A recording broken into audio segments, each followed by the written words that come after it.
Muito bom, gente. Hoje eu quero falar com vocês uma mensagem que tem apenas um ponto, né?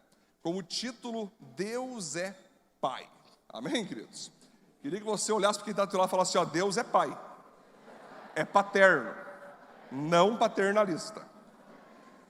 Então, um dos atributos principais de Deus, justamente, é Ele ser Pai. Se nós analisarmos Jesus Cristo quando esteve na terra, o tempo todo que Ele se dirigiu a Deus, Ele dizia, o Pai e eu somos um. Eu não faço nada daquilo que o meu Pai não me pede, que o meu Pai não me orienta. Jesus o tempo todo foi falando sobre um Deus Pai, sobre um Deus paterno, um Deus que cuida, um Deus que protege, indo contra a estrutura da época daquele Deus que você não poderia tocar, naquele Deus que você não poderia falar, aquele Deus de elite que poucas pessoas poderiam falar, né? Na época de Jesus existiam ali os fariseus, os saduceus, ali os jebuseus, né? Que eram somente eles que podiam buscar a Deus, mas a busca deles por Deus era uma busca mais voltada através do medo. A busca de Deus na época de Jesus, queridos, era uma busca mais através do medo, com medo de ir para o inferno, com medo de ser castigado, com medo de ser ali disciplinado. Era um Deus mais xerife, era um Deus mais sargento, era um Deus que as pessoas tinham medo, que poucos tinham acesso. Na época de Jesus, então, existia ali um grupo, né, principalmente esse grupo, chamado fariseu. Na cabeça deles, só eles podiam buscar a Deus, o povo não podia, o povo não tinha moral para buscar a Deus, porque não vestia as roupas deles, não conhecia o que eles conheciam, e o povo então via Deus como um ser assustador, né? O povo via Deus como um ser que estava com um raio na mão e que poderia lançar sobre a cabeça de qualquer pessoa. Mas quando Jesus vem para a terra, meus irmãos, Ele vem com um propósito interessante de mostrar para as pessoas o verdadeiro Deus. Ele veio para a terra para mostrar para as pessoas o Deus que não estava sendo apresentado, que não estava sendo ensinado, que era um Deus Pai. Um Deus que, na verdade, poucas pessoas, já no caso, falava Pai. Na verdade, quase ninguém chamava Deus de Pai. Para os fariseus, chamar Deus de Pai era até uma ofensa, porque não se relacionava-se com Deus dessa forma, chamando Deus de Pai. Não existia ninguém com essa moral de dizer que Deus era seu Pai. Porque na cabeça daquela galera, a busca por Deus baseava-se naquele jeito de um Deus que te castigaria a qualquer momento. Aí Jesus chega e diz, ei, eu e o Pai somos um. Eu sou o Filho de Deus. Eu vim do céu, Deus Pai me enviou aqui para amar vocês, para ensinar vocês sobre quem Ele é. E Ele é Pai. É tão interessante quando Jesus ia orar, a primeira coisa que Ele falava era Pai. Se nós analisarmos, Ele sempre quando Ele orava, a primeira palavra que Ele falava então era Pai. E os discípulos olhavam para Jesus e diziam, Jesus, como que o Senhor pode orar dessa forma? Todos os fariseus oram com medo, eles nem ousam erguer o rosto para o céu, eles têm um medo gigante, e o Senhor simplesmente chega e diz, Pai. A gente pode orar assim também? A gente também pode se aproximar. Como é que a gente faz para ter essa intimidade, essa tranquilidade, essa paz que o Senhor tem de olhar para Deus e falar Pai? E aí que vai entrar, queridos, o texto de hoje. Mateus 6,9. Portanto, orem assim, Pai nosso que estás no céu. Eu vou ficar só aqui, tá? Vou mencionar algumas partes dessa oração, mas eu quero principalmente ficar nesse ponto aqui, queridos. Nesse ponto do texto, aonde Jesus vai dizer, orem assim, Pai nosso que estás no céu. Repare que quando Jesus ensina sobre Pai, que Deus é Pai, Ele não está agora pervertendo o ensino de que Deus não é um Deus justo, e que Deus não é um Deus poderoso, ou que Deus não é um Deus que castiga, muito pelo contrário. Ele diz aqui no início já, Pai nosso, que estás no céu. Gente, quem tem filhos pequenos como eu, quem já teve filhos pequenos, agora são maiores, né? Sabe que o amor do pai por um filho é maravilhoso, né? A gente quer cuidar deles, nós queremos ensinar eles, nós queremos que eles aprendam as coisas, nós queremos discipliná-los quando eles precisam ser disciplinados, para que eles não aprontem algo lá na frente, para que eles não errem, para que eles sejam pessoas boas, para que eles sejam pessoas do bem, para que eles sejam pessoas de caráter e pessoas que amam a Deus. Qualquer pai que está aqui deseja isso para o seu filho, para a sua filha, né? Nós queremos treiná-los para que eles sejam pessoas corretas. Só que para isso acontecer, para que esses nossos filhos obedeçam o que nós estamos ensinando a eles, eles têm que entender que nós somos autoridade sobre eles. Eles têm que entender que nós mandamos neles. Eles têm que entender que nós somos mais fortes do que eles. Eles têm que entender que nós amamos eles, mas eles não podem nos desagradar. E se nos desagradar, eles serão disciplinados. Porque nós não estamos criando filhos para nos dar vergonha. Estamos criando filhos para nos dar orgulho. Mas tudo começa onde, queridos? Como que eu sei que os meus filhos vão ser grandes pessoas?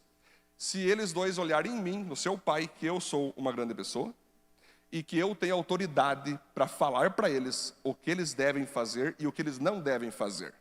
Eles têm que olhar para mim, pai, e me ver de tal modo que eles me vejam como se fossem os meus fãs. Os meus filhos têm que ser os meus fãs. Eles têm que olhar para mim e dizer, uau, eu quero ser como o meu pai. E não é ser perfeito, muito pelo contrário. É até mesmo nos defeitos do pai, os filhos perceber, opa, o meu pai também é falho. O meu pai também pede perdão. O meu pai também é humilde. O meu pai também precisa de conselhos. Eu quero ser uma pessoa assim, que tem autoridade, que sabe o que está falando e quando erra pede perdão. Os nossos filhos, eles têm que olhar para nós pais e ver, né, que nós temos autoridade e que eles podem confiar em nós, e eles podem confiar no nosso ensino, eles podem confiar naquilo que a gente fala para eles fazer, e eles podem acreditar em nós naquilo que a gente quer para eles. Quando nós olhamos aqui, orem assim, Pai nosso que estás no céu.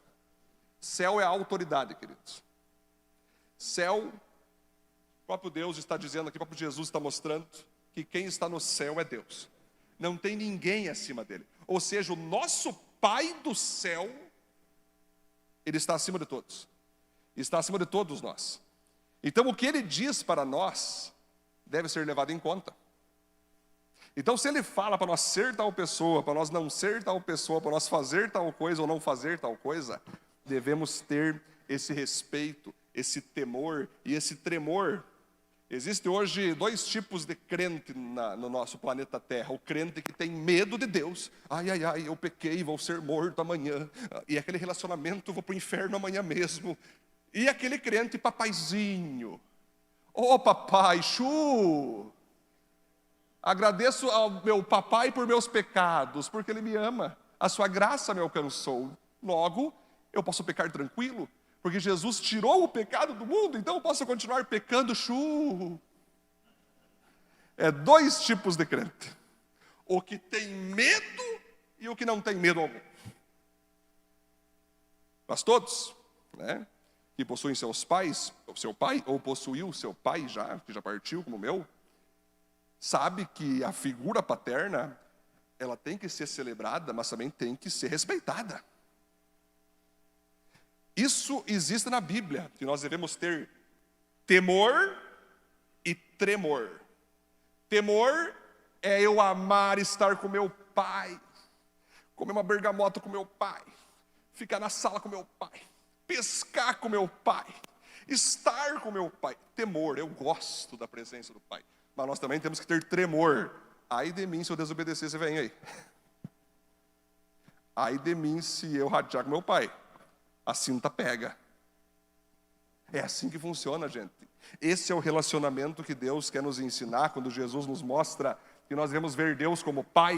Não é um relacionamento de medo, mas também não é um relacionamento de não ter nenhum medo. Não, nós temos que ter um certo temor, um certo tremor. Nós temos que entender que não é porque Deus é amor que logo eu posso fazer o que eu quiser, dar vergonha para o meu Deus, envergonhar o nome de Deus, envergonhar o povo de Deus. Não. nós temos que entender que Deus é nosso Pai. Ele não quer que você o busque por medo, mas Ele também quer que você tenha medo de não o buscar. O Pai é isso. O projeto de Deus para nós é ser Pai. E por isso o primeiro ponto, vamos trabalhar aqui, gente. Deus é paterno e não paternalista. O paternalismo escraviza, mas a paternidade liberta. Gente, eu fiz ontem uma live sobre o Nordeste. Queria que vocês assistissem aquela live. Ontem foi o recorde de audiência de todas as lives que eu fiz. E menos, assim que eu postei, já estava em quase 1000 visualizações. Mas vocês vejam lá, o assunto lá é sobre política. Mas eu quero falar para vocês sobre a questão da paternidade e paternalismo. No Nordeste, gente, eu já visitei o Nordeste, eu já conversei com nordestinos. Uma vez eu perguntei para eles, e aí, em quem vocês votam? Aqui, né, a gente vota mais no pessoal da esquerda, mas por quê? Não, porque aqui eles nos dão bolsa, nos dão gás, gasolina, a gente não precisa nem trabalhar, tal. Tem até uns amigos meus que trabalham no shopping ali, e eles ganham menos do que nós que não trabalhamos, ganhando bolsa, ganhando benefícios e tal. Aí eu percebi no povo, naquele povo que estava falando, que eles estavam sendo iludidos, porque tinha governos, então, que pagavam as contas deles, mantinham eles com a sua comida, com a sua roupa, com o seu gás, com a sua gasolina, mantinha ali eles naquela classe social e fazia eles ficarem satisfeitos daquela forma, né? Impedindo eles de acreditar que eles poderiam crescer, de acreditar que eles poderiam pelo mérito alcançar as coisas e tudo mais. Um governo paternalista que faz as pessoas dependerem deles. E aí que eu entro nesse jogo, queridos. O que é uma pessoa paternalista? Um pai paternalista. Um pai paternalista é aquele que cuida do seu filho, de bebê, de criança, e começa a ensinar aquele filho, aquela filha, a depender dele na adolescência, a depender dele na juventude, depender dele na vida adulta, e se possível, até quando ficar idoso, caso não morra o pai, quer que fique debaixo sempre ali da estrutura do pai. É um filho que não foi ensinado a viver a vida. É uma filha que foi ensinada a depender da mãe ou do pai para toda a vida. Eu conheço muitas pessoas que moram com seus pais tendo 40 anos. Eu conheço pessoas que moram com seus pais tendo 50 anos. Eu conheço pessoas que não casaram até hoje porque entendem que elas têm que estar debaixo do pai e da mãe. E aquele pai e aquela mãe sustentam aquele filho, dão comida para aquele filho, dão ali dinheiro para aquele filho não trabalha, aquele filho não prospera, aquele filho não se destaca, aquele filho não avança, porque o pai, infelizmente, e a sua mãe decidiram ser paternalistas e não paternos. E muitas vezes o filho e a filha, na sua inocência, entendem que eles estão honrando seus pais, ficando na dependência dos mesmos. Porém, um pai verdadeiro, um pai paterno, é aí que entra, o paternalismo escraviza você na dependência. A paternidade supre necessidades, mas te treina para que você mesmo possa usufruir das suas necessidades por você mesmo. Enquanto o paternalista escraviza, o paterno treina. O paterno te prepara, o paterno te ensina e o paterno te envia. Jesus Cristo mesmo disse, ei, vocês farão obras maiores do que as minhas. Jesus Cristo mesmo disse, ei, eu vou subir. E os discípulos, não, naquele coração paternalista, não, fica Jesus, é tão maravilhoso teus pãezinhos multiplicados, teus peixes, fica Senhor. E Jesus, está de brincadeira? Se eu não for, vocês não vão trabalhar. Se eu não for, vocês não vão se desenvolver. Se eu não sumir, vocês não vão ter o Espírito Santo e o privilégio de vocês mesmos fazer as obras que eu faço. E ainda maiores. Então tu repara que os próprios discípulos estavam naquele paternalismo. Eu quero Cristo do meu ladinho para toda a vida. Estava legal, né? Peixe de graça, pão de graça. Tinha 5 pães, multiplicação.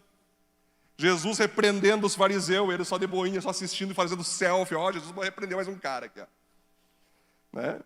Jesus pregando, Jesus fazendo, Jesus operando milagre. Era Jesus que fazia tudo. Os caras só assistiam, aplaudiam e tiravam selfie. Até que Jesus fala, galerinha, eu sei que é top nós tudo andar junto, que a gente se ama. É muito legal, eu também gosto muito de vocês. Mas eu tenho mais o que fazer. Vai ser só 3 anos aqui e depois eu vou subir, cara. Vou seguir meu projeto aí com meu papai lá em cima.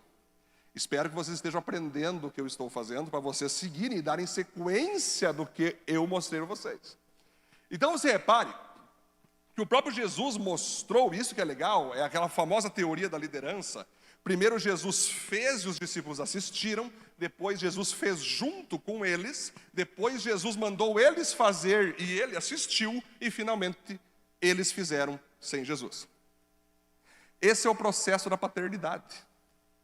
O processo da paternidade está sim, e nós entendermos, quando uma pessoa nasce de novo, né, nós temos que alimentá-la, ela vai ter necessidade de estar com a gente, ela vai ter necessidade de estar conosco, né? E aí, podemos dizer com Deus, no sentido pai, é aquela coisa, né? Gente, isso que eu acho interessante, eu acho bem interessante. A gente tem que depender do Espírito, Cássio, para tudo. Temos que depender do Espírito para tudo. Mas eu me assusto um pouco quando uma pessoa pega e fala, Deusinho, eu boto o tênis vermelho e o tênis azul. Gente, já pensou? Eu fico imaginando Natanael, Benjamin, com 35 anos, me ligar. Pai, eu vou vestir agora a roupa cinza ou roupa verde? Filho, tu tem cérebro? Tu sabe o que é melhor. Então é tipo um relacionamento meio paternalista. Ai, Deusinho, eu como sanduíche ou como pastel? Deus vai olhar, viu, botei uma coisa cinzenta aí que se chama cérebro. Parece ser bonita essa intimidade com o Espírito Santo, mas é tudo paternalismo. Gente, pelo amor de Deus, não vamos fazer do nosso Deus um Deus paternalista, que Ele não é. Se espera de você e de mim que coisas básicas da fé, como o apóstolo Paulo ou Barnabé, não sabemos quem escreveu Hebreus, falou certa vez, vocês ainda têm que ser ensinados sobre coisas elementares da fé. Sobre batismo, fé cristã, sobre ceia. Gente, você sabe o que é certo e o que é errado. Nós temos que cuidar com essas intimidades paternalistas que se apresentam. Eu, quando vejo uma pessoa, ai, Deus falou para mim, não bota esse cabelo, bota outro. Eu fico preocupado. Fico muito preocupado. Porque o nosso Deus é paterno. O próprio Jesus diz que Ele era filho do homem. O que significa isso? Que Deus, Ele é pai. Figura de autoridade. Uma figura que quer que você se desenvolva. É tão legal a gente ver nossos filhos produzindo coisas que antes nós tínhamos que ajudar eles. Esses dias o Natanael estava botando a camisa dele, né? E eu cheguei lá e ele, fecha a porta, pai, fecha a porta. Que eu sou grande agora. Ele botou a camisa tudo virada, a parte da frente e atrás. O que achou, pai? E eu, muito top, filho. Parabéns. Agora tu tem que botar a parte da frente na frente. É verdade. Ele botou. Mas tão legal, até então tu ajudava aquele querido a botar a camisa, agora ele já bota e não quer que tu apareça. Isso é muito legal, gente. Isso é muito bacana quando você percebe teu filho crescendo, teu filho se desenvolvendo. Agora seria esquisito, né? Ele com 35 me ligar e dizer, pai, bota a camisa. Entende, gente? Então nós temos que entender que Deus é pai no sentido paterno, não paternalista. Deus é pai, Ele vai prover nossas necessidades, sim, porque na sequência da oração vai dizer, né? O pão nosso de cada dia nos dá hoje. Como que Ele dá? Através do nosso trabalho, através do nosso suor. Vai ter momentos que Deus vai nos dar presentes externos, vai. Não nos deixe cair em tentação. Como que Ele não vai deixar nós cair em tentação? Através da nossa decisão de dizer não. Através do nosso caráter e integridade, não, eu não vou aí. Não é não me deixe cair em tentação, mas tu vai indo até a tentação, não me deixe cair em tentação. Não é isso. Uma vez um cara, Cássio, me mandou um recado, pastor, vou fazer uma tatuagem. Ia fazer uma tatuagem ainda, inclusive, imoral no braço. E ele falou bem assim para mim, pastor, vou fazer. Eu falei, não faça, isso aí não é legal, tu vai tatuar teu corpo com uma coisa errada.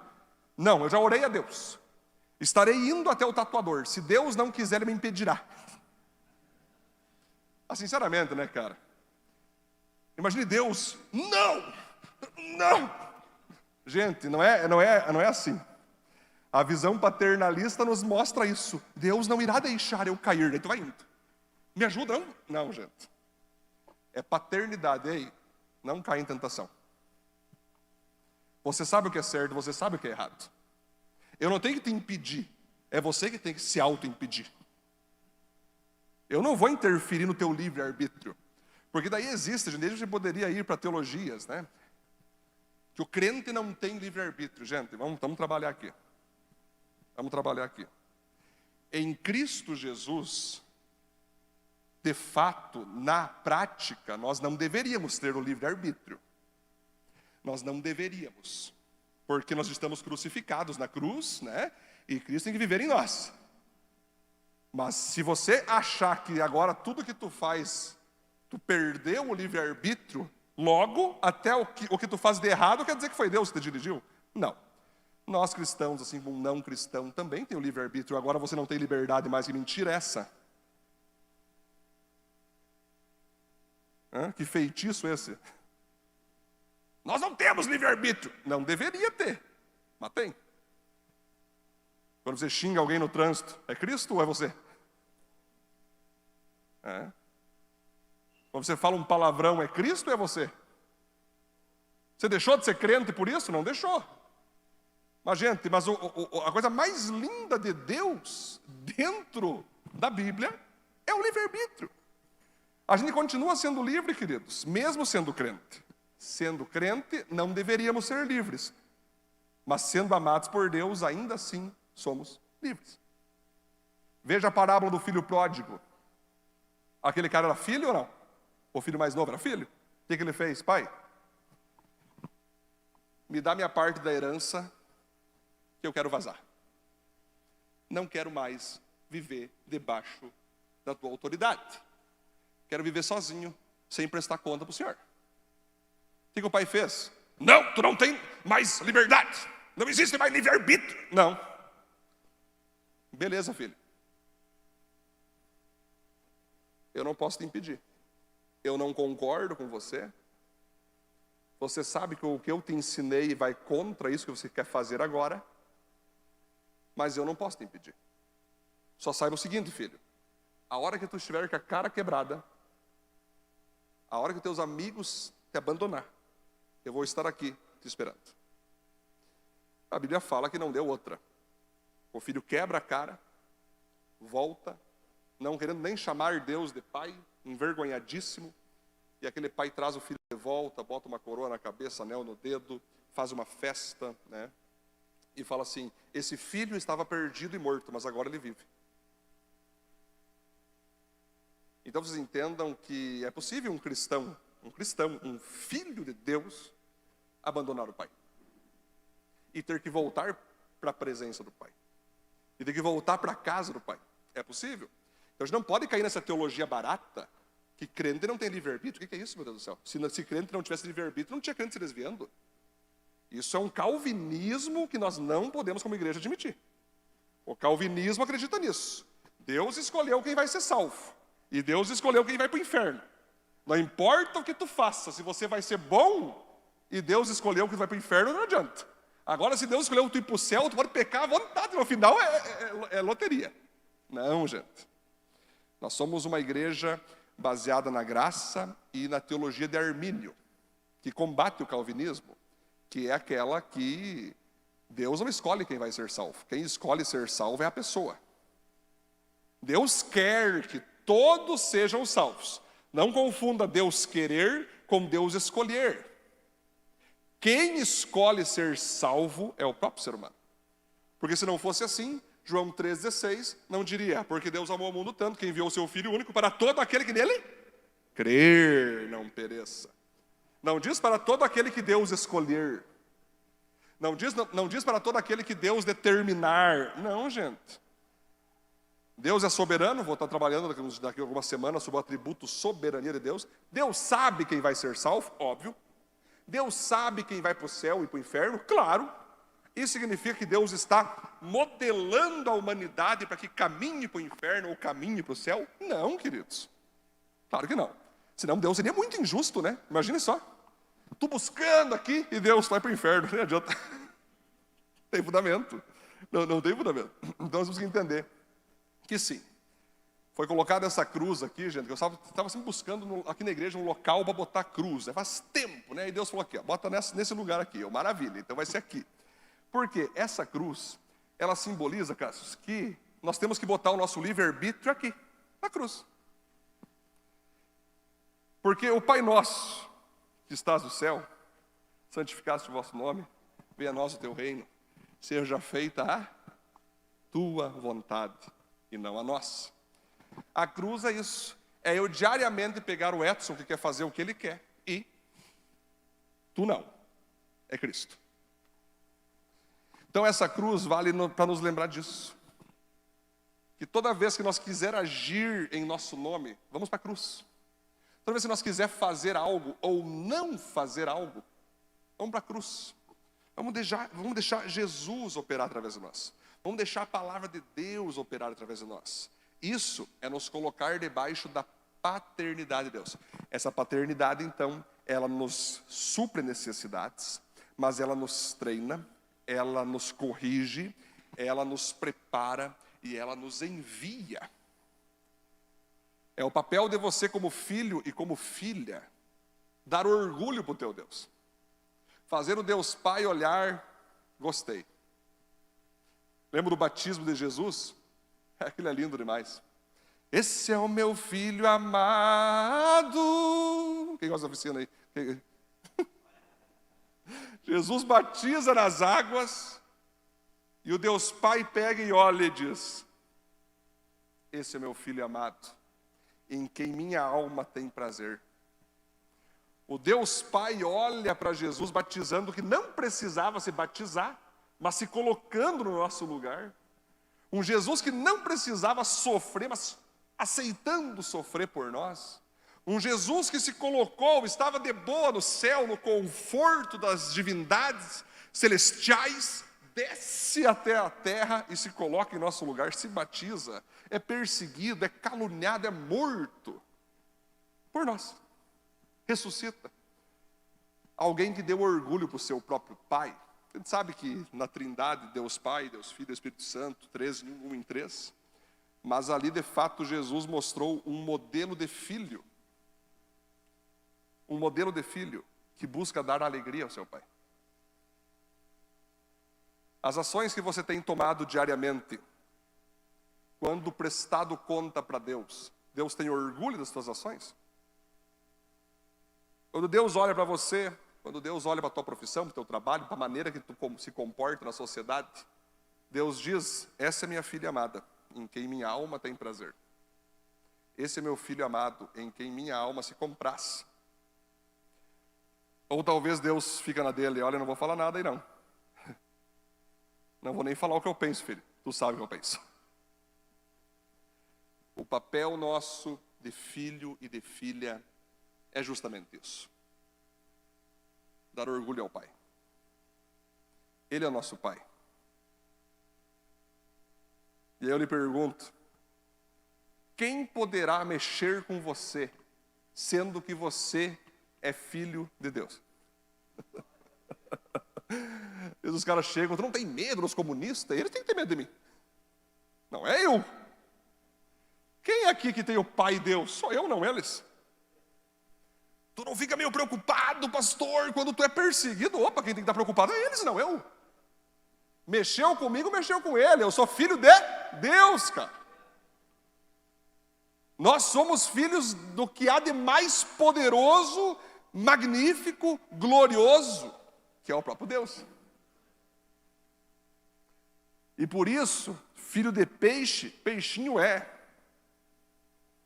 Santificado seja teu nome. Sabe o que significa isso? Não é você santificar o nome de Deus pegando uma esponja.